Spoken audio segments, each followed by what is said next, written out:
हम बीमार हो जाते हैं, हमारी तबीयत खराब हो जाती है तो हम डॉक्टर के पास जाते हैं इलाज कराने के लिए। और हम वहाँ देखते हैं कि डॉक्टर के नाम के नीचे उसकी डिग्री भी लिखी हुई देखने को मिलती है। उसके नाम के नीचे, डॉक्टर के नाम के नीचे या तो हमें MBBS लिखा हुआ दिखेगा, या BAMS, BUMS, BHMS, या BNYS। BNYS आपको सबसे कम लिखा हुआ देखने को मिलता होगा, लेकिन अब BNYS के डॉक्टर की संख्या बढ़ रही है। यहाँ प्रश्न ये उठता है कि कौन सी पैथी सबसे अच्छी है। वैसे मैं कंपैरिजन इस उद्देश्य से नहीं कर रहा हूँ कि मैं किसी भी पैथी को नीचा दिखाना चाहता हूँ, ऐसा नहीं है। यहाँ पर हमें ये समझना होगा कि किस पैथी के साइड इफ़ेक्ट कम हैं और कौन सी पैथी हमारे लिए सबसे अच्छी, सबसे सूटेबल हो सकती है। तो मेरी दृष्टि में जिस पैथी में साइड इफ़ेक्ट सबसे कम हो, जो सस्ती हो, कारगर हो और जिसमें जड़ से इलाज होता हो, किसी बीमारी का जड़ से इलाज होता हो और जो हमें रोग मुक्त लंबा जीवन दे सके, वह पैथी सबसे बेस्ट हो सकती है हमारे इलाज के लिए। अब निर्धारित आपको करना है कौन सी पैथी सबसे बेस्ट है। उसके लिए मैं आपसे कुछ प्रश्न करूंगा और यदि उन प्रश्नों का आपने जवाब सही सही दे दिया तो समझ लीजिए आप बिल्कुल सही जगह पर पहुंच जाएंगे और सही पैथी आप एडॉप्ट कर सकेंगे। पहला प्रश्न है, मुझे यह बताइए कि आपका मोबाइल या मोबाइल किसने बनाया। आपका जवाब होगा मोबाइल कंपनी ने, राइट। तो यदि इस मोबाइल में कोई टेक्निकल खराबी आती है तो इसके रिपेयर और मेंटेनेंस के लिए आप कहाँ जाएंगे? मोबाइल सर्विस सेंटर पर, जहाँ पर मोबाइल की रिपेयरिंग होती है, राइट।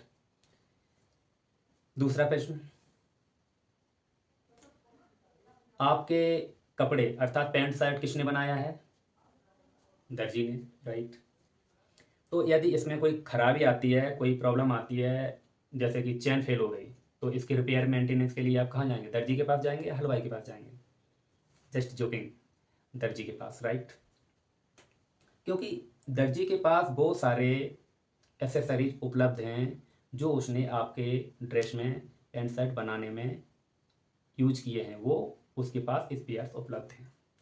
और मोबाइल रिपेयरिंग के लिए हम मोबाइल सर्विस सेंटर पर ही जाएंगे, क्योंकि मोबाइल सर्विस सेंटर पर वह एसेसरीज उपलब्ध हैं जो मोबाइल कंपनी उसमें यूज करती है। तीसरा प्रश्न मेरा यह है कि हमारा शरीर किसने बनाया है? मदर नेचर ने, प्रकृति ने। तो यदि इसमें खराबी, अर्थात हमारे शरीर में कोई बीमारी हो जाती है, कोई प्रॉब्लम आ जाती है, कोई खराबी हो जाती है, शरीर भी एक प्रकार की मशीन है। प्रकृति की सबसे एडवांस्ड मशीनरी क्या है? शरीर ही है। तो इसमें कोई खराबी आ जाती है तो हम इसके रिपेयर और मेंटेनेंस के लिए कहाँ जाएंगे? कहाँ जाना चाहिए? मदर नेचर के पास, ना कि डॉक्टर के पास।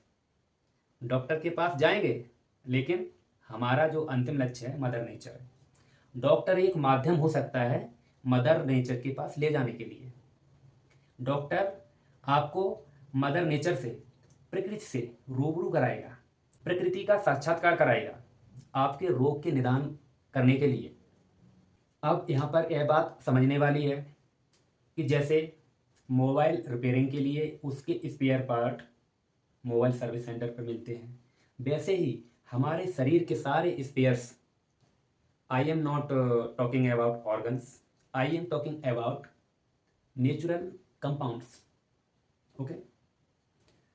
मैं नेचुरल तत्वों की बातें कर रहा हूँ क्योंकि हमारा शरीर प्राकृतिक तत्वों से बना हुआ है और इसकी रिपेयर और मेंटेनेंस बहुत अच्छी तरह से प्राकृतिक तत्वों से ही हो सकती है,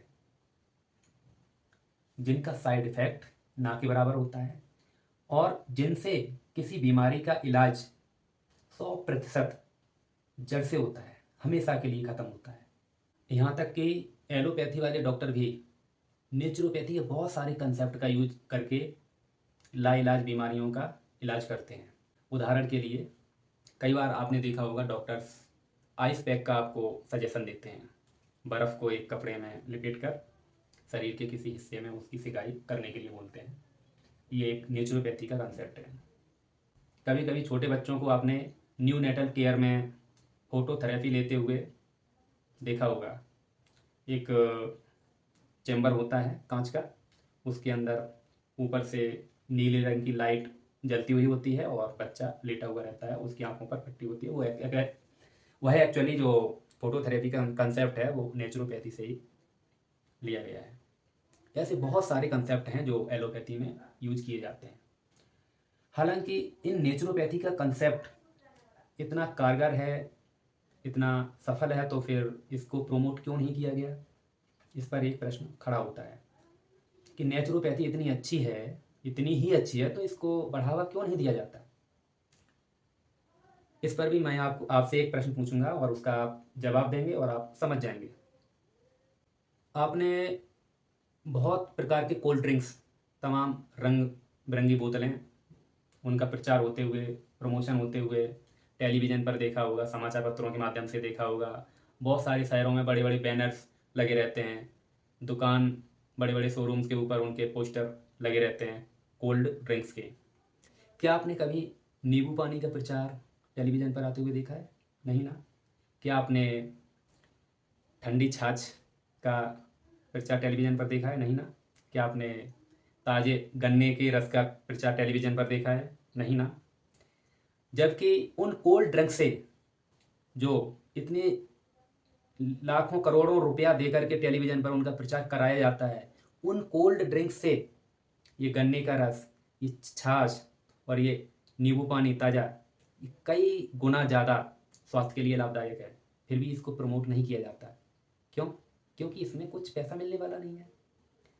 आजकल बढ़ाया जाता है उसी को जिसमें पैसा मिलता है। समझ पा रहे हैं ना?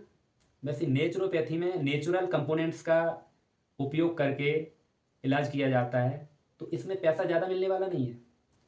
इससे आमदनी की आशा बहुत ज़्यादा नहीं होती है, इसलिए डॉक्टर्स इसको प्रमोट नहीं करते हैं। और इसीलिए नेचुरोपैथी के जो कंसेप्ट हैं उन पर ज़्यादा रिसर्च नहीं की गई है, क्योंकि इससे अगर रिसर्च की जाती है, लाखों करोड़ों रुपया रिसर्च में खर्च हो जाते हैं, तो उसके रिजल्ट आने के बाद में मिलेगा क्या? ना कुछ। अब आप समझ पा रहे होंगे कि नेचुरोपैथी का इतना प्रचार प्रसार क्यों नहीं किया गया। अमेरिका के एक बहुत ही प्रसिद्ध डॉक्टर हुए हैं, एमडी डॉक्टर थे वो, डॉक्टर ईसाक जेनिंग्स। उन्होंने कई बुक्स भी पब्लिश की हैं। उनकी बुक्स में जिक्र है कि only nature can restore and revitalise her damaged machinery, अर्थात केवल नेचर ही अपनी खराब हुई मशीनरी को फिर से बहाल और पुनर्जीवित कर सकती है। अब जिज्ञासा यह जागृत हो रही होगी कि नेचुरोपैथी में आखिर दवाइयाँ क्या होती हैं, नेचुरोपैथी से बीमारियों का इलाज कैसे किया जाता है। देखिए, नेचुरोपैथी में ऐसी दवाइयाँ नहीं होती हैं जैसे कि एलोपैथी में और दूसरी पैथी में होती हैं, जो दिखती हैं हमको, हाँ ये दवाई है, टैबलेट है या कोई इंजेक्शन है, ऐसी किसी प्रकार की कोई दवाई नहीं होती है। तो फिर इसमें दवाइयाँ क्या होती हैं? इसमें प्रकृति के जो कंपोनेंट होते हैं, जो नेचुरल कंपोनेंट होते हैं, प्रकृति के अंग होते हैं, उन्हीं से, प्रकृति के अवयवों से ही हम बीमारियों का इलाज करते हैं। अर्थात जो नेचुरोपैथी के डॉक्टर होते हैं वो प्रकृति के अवयवों को लेकर, क्योंकि नेचुरल कंपोनेंट से ही हमारा शरीर बना हुआ है और उसी की कमी होने के कारण हमें किसी प्रकार की बीमारी हुई है। तो जिस अवयव की शरीर में कमी है, यदि हम उसकी पूर्ति कर दें तो वो बीमारी खत्म हो जाएगी। तो वे कौन से नेचुरल कंपोनेंट्स हैं जिनसे नेचुरोपैथी में, प्राकृतिक चिकित्सा में बीमारियों का इलाज किया जाता है? वो उदाहरण के लिए जैसे time, light, dark, heat, earthing, food and water, और भी हैं जैसे मिट्टी है। समय का प्रयोग करके हम बहुत सारी बीमारियों का इलाज कर सकते हैं। नेचुरोपैथी में किसी एक बीमारी का इलाज यदि किया जाता है तो उसके साथ साथ और भी जो बीमारी, हिडन बीमारियां होती हैं, छुपी हुई बीमारियां होती हैं शरीर में, वो भी उसी के साथ में क्योर हो जाती हैं।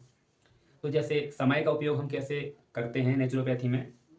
जीव जंतु दिनचर्या के हिसाब से दो प्रकार के होते हैं, दिनचर और रात्रिचर। दिनचर वो होते हैं जो अपने भोजन की तलाश में दिन में निकलते हैं, और रात्रिचर वो होते हैं जो भोजन की तलाश में रात्रि में निकलते हैं। तो मनुष्य एक दिनचर प्राणी है, तो उसकी दिनचर्या पूरी दिन में ही होती है और भोजन दिन में ही करना चाहिए। एक्चुअली हमारा जो पाचन तंत्र है वो सूर्य का उदय होते ही एक्टिव होने लगता है, और जैसे ही धूप चढ़ती जाती है और हमारा पाचन तंत्र पूर्ण रूप से एक्टिव हो जाता है, और शाम को जैसे ही सूर्य ढलता है हमारा पाचन तंत्र फिर से इनएक्टिव हो जाता है। तो यह हमें समय का विशेष ध्यान रखना होगा कि हम भोजन जब भी करें तो सूर्य की उपस्थिति में ही करें।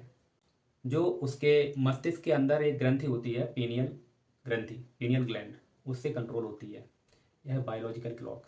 इसे सर्केडियन रिदम कहते हैं।